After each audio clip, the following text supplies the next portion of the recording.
Mon tour de lire. Mon tour de lire. Mon tour de lire. Mon tour de lire. Bienvenue dans Mon tour de lire. Je suis Amélie India, je suis bibliothécaire et toutes les semaines, accompagnée par un enfant curieux et le soutien technique de Decipixi, je vous présenterai un livre jeunesse. Aujourd'hui, nous sommes avec Emma qui a 16 ans. Bonjour Emma. Bonjour. Et puis Alanva. Bonjour. Alors, une fois n'est pas coutume, aujourd'hui nous n'avons pas invité un auteur ou une auteure, mais un illustrateur. Grande découverte, hein, parce que, bon, en général, les livres pour enfants sont quand même majoritairement illustrés et on a la chance en Côte d'Ivoire d'avoir de très bons illustrateurs.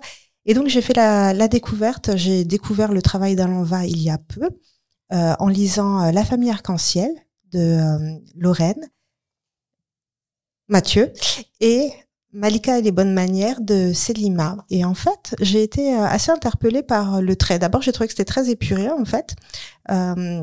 Très épuré, très blanc comme illustration.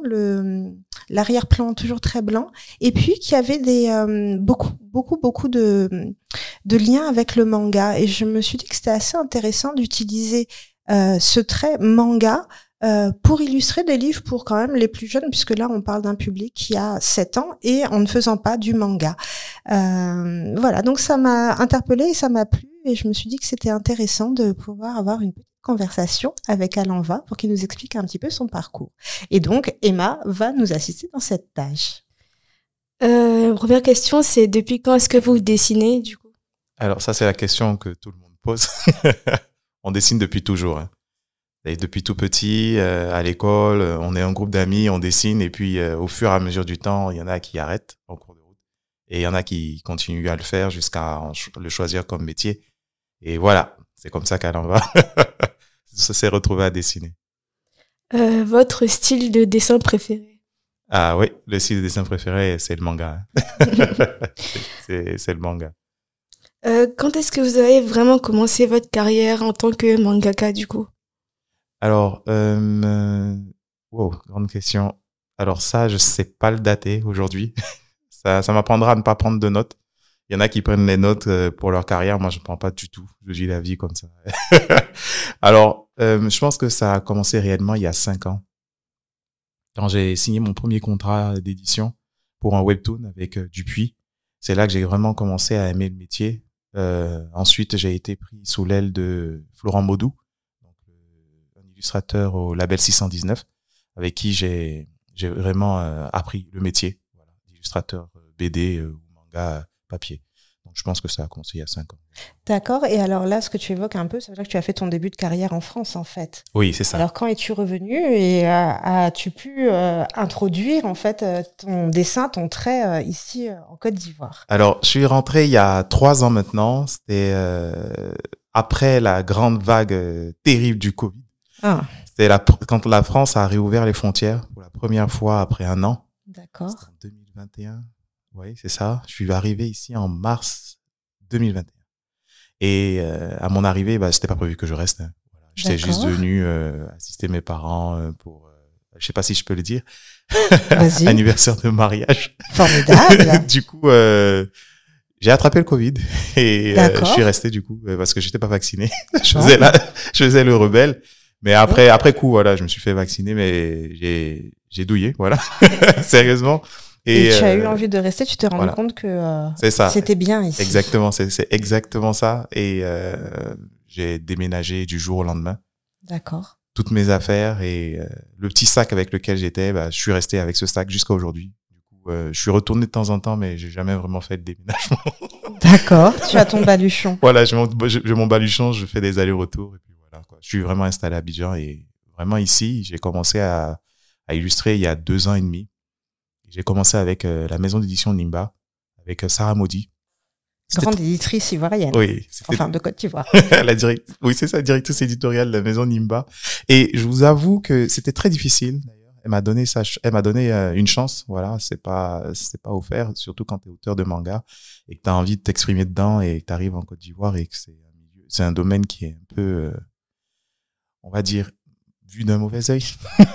Alors peut-être pas ça, peut-être Ouais. plus inconnu. Inconnu, voilà. oui. Hein, C'est c'est pas un trait classique. Clairement. Et la chance, je pense que c'est parce que j'ai une sorte d'hybridation dans mon style de dessin. C'est Je ça. suis à la fois entre illustrateur, BD franco-belge et manga, et avec des traits significatifs. On reconnaît tout de suite que... C'est ça. Et avec c'est ça, la douceur, en fait. C'est ce que j'essayais de dire là, en utilisant le terme épuré ou du blanc. En fait, il y a quand même beaucoup de douceur, ce qui fait que ça passe bien pour les petits. Ça a été un gros travail pour la famille Arc-en-Ciel.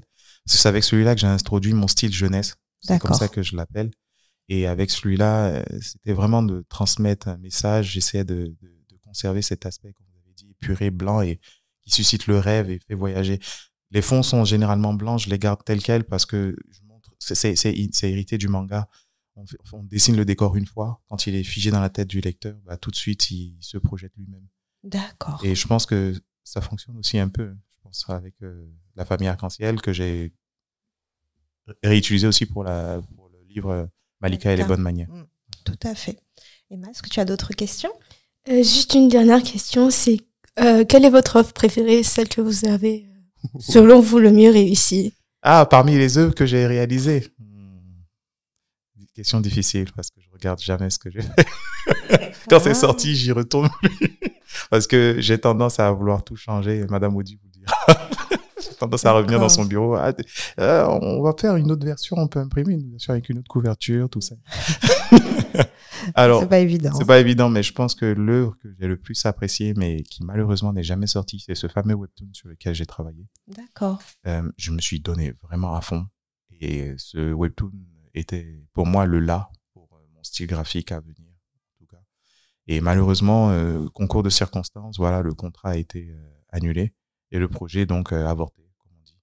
Et malheureusement, on le verra pas. Peut-être un jour. Voilà. Peut-être un jour. Je peux pas trop en dire, mais voilà. D'accord. Et alors moi j'ai une autre question. Est-ce que tu étais destinée? Tu as dit que tu dessines depuis toujours en fait, mais est-ce que vraiment c'était ton projet professionnel de devenir illustrateur? Alors pas du tout. Moi je viens d'une famille. Mon père est très passionné par le cinéma. Il m'a transmis cette fibre, cet amour pour le film.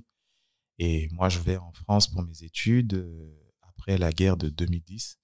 Je pense que c'est fin 2010 début 2011. Je vais à Lyon, où je m'inscris à la fac de Lyon 2, voilà, pour étudier le cinéma. Donc, cinéma audiovisuel, écriture de scénario et docu-fiction. Voilà, c'est dans ça que je me suis spécialisé. Et puis, en cours de route, le cinéma, c'est intéressant, mais je sais pas trop ce que je vais faire de tout ça, parce que les films, voilà, il faut du budget, il faut se faire financer, c'est compliqué, et je suis très paresseux comme individu. Du coup...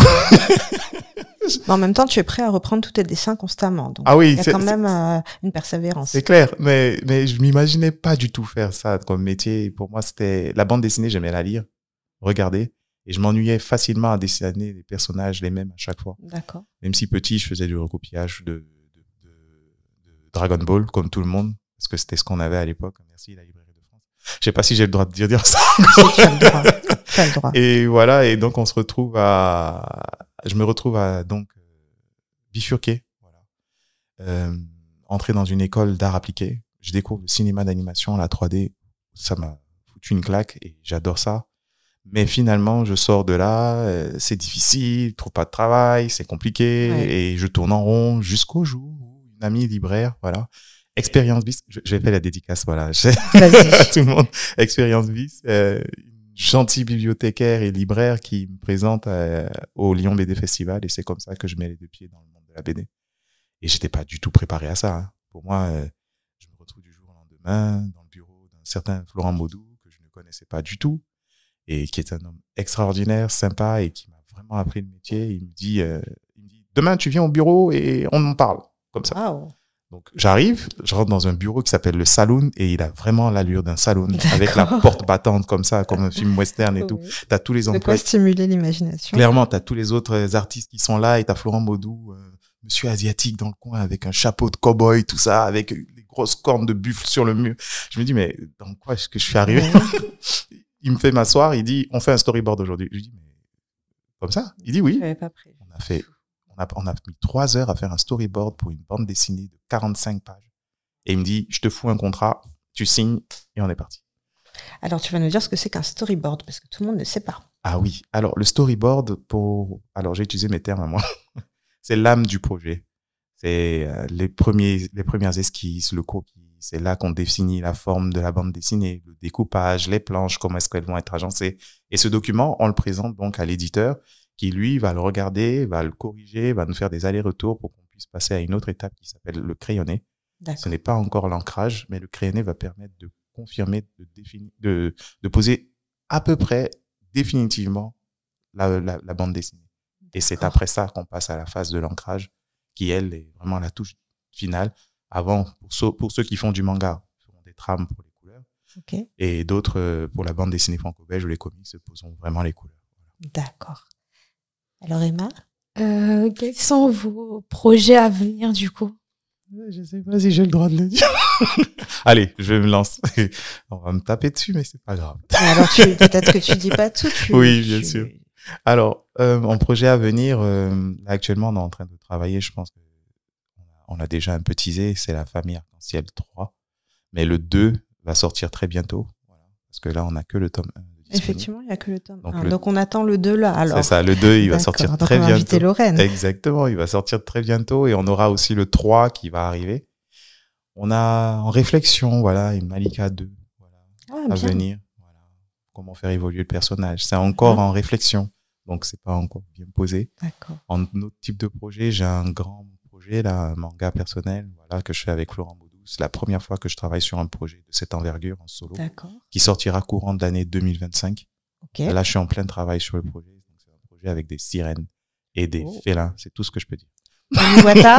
Oh, vous n'êtes pas loin. Vous n'êtes pas du tout loin du truc. Bon, et ben alors. C'est super intéressant comme projet. En tout cas, travailler, c'est une nouvelle expérience et je suis plongé dans une nouvelle aventure comme ça et c'est vraiment chouette.